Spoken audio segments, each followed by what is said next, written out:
비수도권 선도사업 5개 노선, 광주 나주선에 대한 얘기를 좀 들어보겠습니다.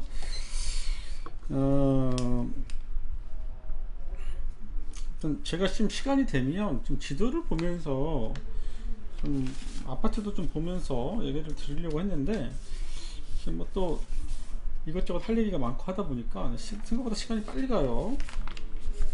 그리고 뭐 제가 뭐 또 너무 또 부동산 얘기를 너무 강조하면 약간 부담스러운 부분도 없지 않아 있기 때문에, 나중에 저는 이제 어느 지역이 좋다 이런 얘기들을 좀 주로 했던 거고요.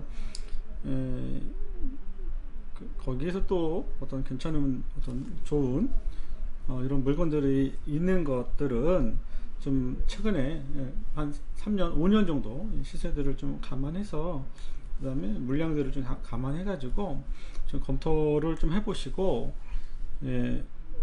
실제로 투자를 하거나 할 때 좀 고민이 된다라면 좀 상담을 좀 받는 것도 괜찮을 것 같습니다. 그래서 또 뭐 제가 그렇게 뭐 상담을 하기 어렵지는 않으니까요. 뭐 특별히 막 또 그런 건 없으니까 편하게 또 가깝게 계신 분들은 좀 물어봐 주셨으면 좋겠고요. 일단은 좀 진도를 좀 마저 다 빼고 나서 얘기를 해봅시다. 광주 나주선, 대전 세종 충북선, 용문 홍천선. 그래서 일단 좀 빨리 얘기를 해보고요. 좀 지도를 보면서 얘기를 해보도록 할게요. 그래서 제가 준비한 것만 일단 짧게 좀 하고, 그래도 우선적으로 봐야 될 게 뭔지 다시 한번 좀 정리하는 시간을 갖도록 하겠습니다. 광주 나주선입니다. 광주 나주선. 일단은 5개 노선이잖아요. 선도 사업 5개 노선. 부산, 대구, 광주, 대전, 4개 광역, 하고 울산까지 하면 5개.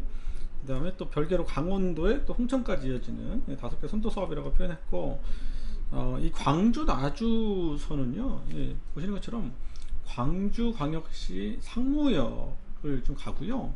그 다음에 나주시, 전라남도 나주시의 나주혁신도시를 거쳐가는 이러한 노선입니다.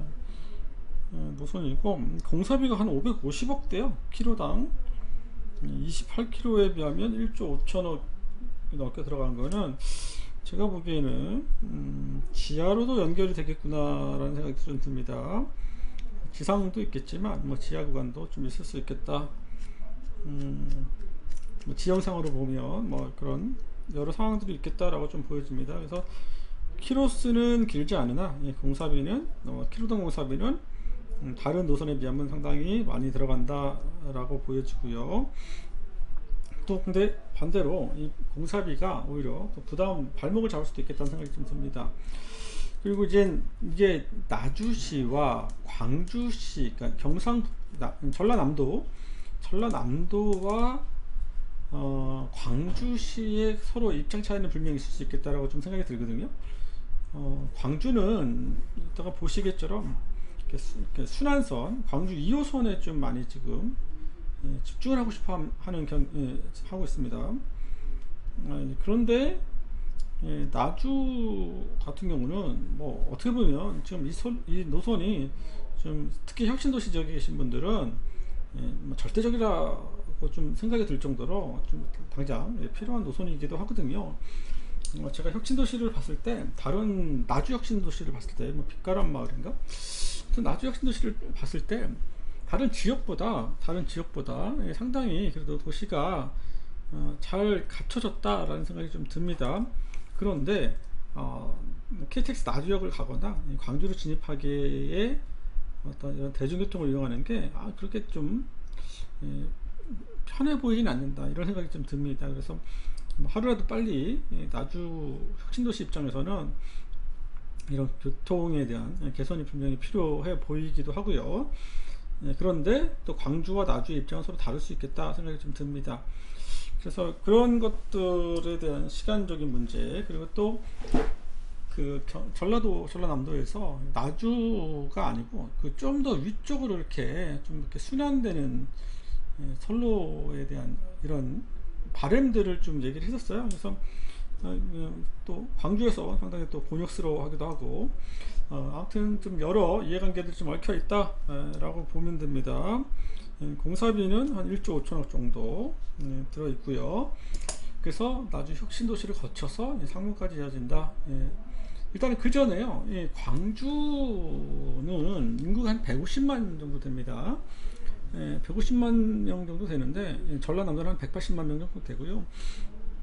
현재는 1호선밖에 없어요. 지하철은 뭐 없다고 보는 거죠. 하나밖에 없는 거니까. 그래서 하나 정도는 더 있으면 좋겠다. 근데 이게 좀 큽니다. 하나 정도 있으면 더 좋겠다고 했는데 이게 되게 순환 형태로 상당히 크게 되어 있다라고 봐주시면 되고요. 제가 상무지구와 여기 광주시청이거든요. 이게 좀 더 가면 광주시청입니다. 그래서 가운데 보면 여기 도로폭이 상당하고요. 이제 중간에 이렇게 중분대, 이렇게 화분 같은 거 이렇게 이런 것들이 좀 있거든요. 그 구간을 살려서 이렇게 보시면 도로 중심에 이렇게 철도가 지하철이 간다라고 봐주시면 됩니다. 그래서 이 가운데로. 그래서 일단은 이 빨간색 구간이 2-1단계, 그러니까 1단계 구간이거든요. 1단계 구간. 그래서 광주시 위쪽으로 해가지고 차량기지 배치하고 이렇게 연결하는 구간. 이 구간이 먼저 됩니다. 이 구간 현재 공사 중에 있고요.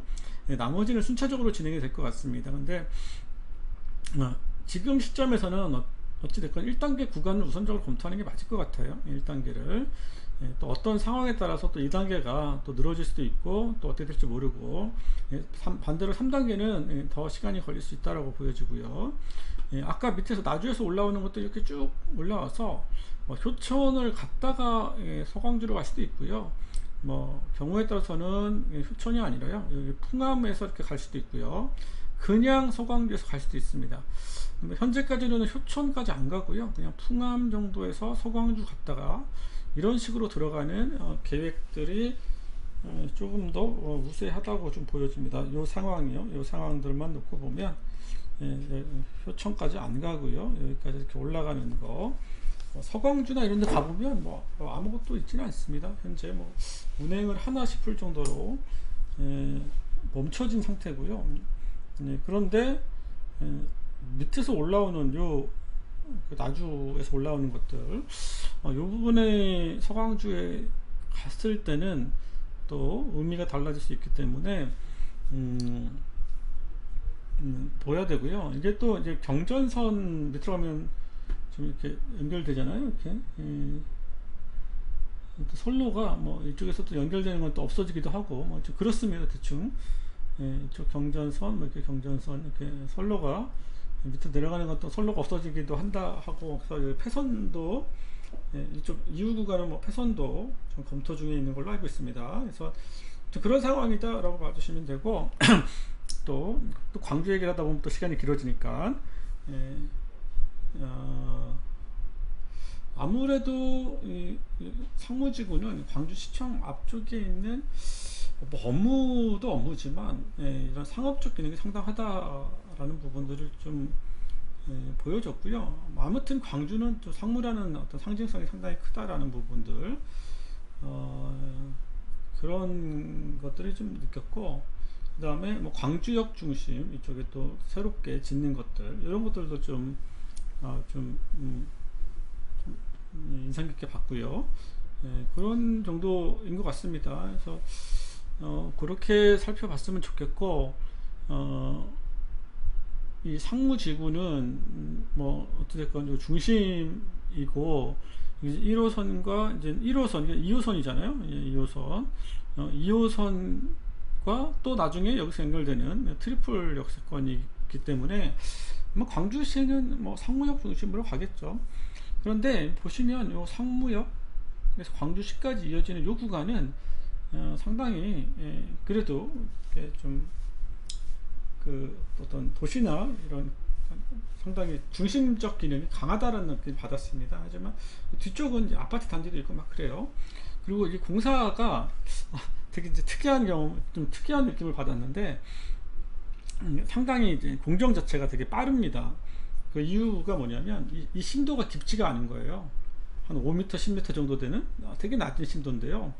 그냥 땅을 파다가 땅을 그냥 다 파버립니다. 땅을 파버리고 그냥 뭐 그냥 우리 뭐 토목에서는 뭐 프리캐스트 같은 이런 구조물 다 이제 얹혀진 구조물들을 그냥 땅을 다 파버리고 그냥 거기다 그냥 딱 깔아버리고 그냥 묻어가는 형태로, 보통은 다 지하에서 한쪽에서 지하를 뚫고 갔다가 그냥 터널로 이렇게 지나가거든요. 그러면 시간이 좀 오래 걸려요. 근데 그냥 그게 아니고 땅을 막 개복을 해버려요. 전부 다. 개복을 해버리고 그냥 이렇게 바로 그냥 구조물을 얹혀다가 다시 매음질하는. 그래서 그게 참 인상 깊었다. 공사 방식 자체에 대해서. 그래서 아마 그러면서 공기도 줄고 공사비도 줄고 뭐 이런 전체적인 것들, 그래서 야 이게 지역에서는 가능하겠다 생각이 좀 들었고, 그래도 도로 폭이 좀 여유가 있는 공간들은 이러한 것도 하나의 방법이 되겠다라고 생각합니다. 그래도 뭐 아무래도 요즘에 지하 매설물들이 많기 때문에 이게 모든 지역에서 적용이 가능한 이런 공법들은 아닐 거다라고 생각이 들어요. 요게 광주만 놓고 보면 어떻게 보면 지금 광역 단위급 맞죠? 부산, 대구, 대전을 빼고 상당히 좀 그러니까 우리나라 입장에서 보면 상당히 외진 곳에 있는 곳이 광주입니다. 그래서 광주라는 느낌은 좀 다른 느낌? 뭔가 좀 전체적인 축에서는 좀 떨어져 있는 느낌? 그리고 약간 뭔가 다른 여기 계신 분이 굳이 다른 지역으로 이렇게 왔다 갔다 하지 않을 것 같은 이런 느낌이 좀 광주에서는 갈 때마다 좀 느끼는 거거든요. 그래서 나름대로 지역을 갖고 있는 뭔가는 분명히 있는 거고, 또 이번에 뭐 자동차든지 뭐 이런 것들 또 뭐 새롭게 뭐 일자리 창출을 위해서 여러 가지 한다라는 부분들 여러 가지가 있었다 생각이 듭니다. 그래서 이번에 그 이제 광주 나주를 보면요, 그러니까 나주역에서 혁신도시 거쳤다가 이렇게 올라가는 뭐 광주에 저기 나주에서는 뭐 이런 노선도 요청하는데 요거는 좀 아니고 요거는 또 빠진 것 같고요. 요 구간에 대해서 이어진 것 같고, 아까 말한 풍암, 뭐 대촌, 남평, 서광주, 상무로 이렇게 이어지는 구간, 예전에 아마 이제 학술에서 검토했던 건 여기까지 다 이렇게 검토를 했던 것 같습니다. 그래서 뭐 하나의 순환선을 이렇게 연결해서 이것도 저처럼 동남권 순환선처럼 이렇게 가보면 어떠냐라고 했는데, 아마 지금 단계에서는 이건 좀 빠져 있는 상태고요. 나주, 여기 빛가람, 신도시, 그다음에 남평, 대촌, 그다음에 여기 서광주, 그다음에 뭐 풍촌, 뭐 풍암, 뭐 이렇게 상무 이 정도로 이제 보는 것 같습니다. 그래서 공사비는 뭐 키로당 공사비는 제일 많이 들어간다라고 보시면 되고, 아마 또 도심 구간 이런 것들은 또 지하로 좀 연결될 수 있을 것 같고요. 그다음에 혁신도시 구간도 좀 지하로 좀 가지 않겠냐라고 좀 보여집니다. 이게 혁신도시입니다. 나주 혁신도시. 그러니까 여기 전망대가 있어요. 혁신도시 위에 야산 같은 거, 언덕이 하나 있는데 그 위에 보면 이렇게 전망대가 있는데 무료입니다. 한번 꼭 가보시고, 여기 보시면 부동산이라고 써있네요. 이제 올라갈 때 전체적인 혁신도시가 한눈에 이렇게 딱 빕니다. 그래서 참 요거는 상징적으로 잘 지어놨다, 참 한눈에 혁신도시가 보인다라는 느낌에서 좀 좋은 인상을 받고 왔는데요. 그리고 요거는 또 한전 같죠? 한전 본사. 그래서 이런 주변에 여러 기업들도 같이 따라왔고요. 공공기업들, 공기업들, 그다음에 자회사들 같이 따라왔습니다. 그래서 나중에 혁신도시고 이제 주변에 이런 아파트들이 이제 많이 졌고, 이런 근생도 적당하게 많지도 않고 적지도 않고 딱 그 도시 규모에 맞게 좀 조성이 된 것 같고, 중간중간에 이런 여유부지도 있고, 또 가운데에 이렇게 도시공원이 있어서, 전망대와 도시공원이 있어서 나름 살기는 되게 쾌적한 동네다라는 좀 생각을, 인상을 받고 왔습니다. 근데 거기서 좀 이제 외곽으로 좀 빠지는 광주나 이렇게 광주 KTX까지 빠지는 이런 교통망들만 좀 더 이렇게 좀 연결이 된다라면 조금 더 도시적 기능이 살아나지 않겠냐라고 보여지고, 어찌됐건 이 광주 나주선에 가장수의 지역은 저는 이 혁신도시라고 보여집니다. 그래서 이 노선을 좀 본다라고 하면, 이게 특정하게 막 혁신도시의 어떤 특별한 단지에 영향을 준다기보단 전체적인 영향을 줄 거라고 보여지고, 아무래도 이렇게 중심축이 있거든요. 중심축에 뭐 여기 뭐 하나밖에 없겠죠. 하나밖에 없는 역 주변의 도보권에 있는 단지들은 그래도 조금 더 가격에 영향을 줄 거라고 보여집니다. 그래서 저는 이 노선의 가장 핵심은 나주 혁신도시다라고 좀 보여집니다.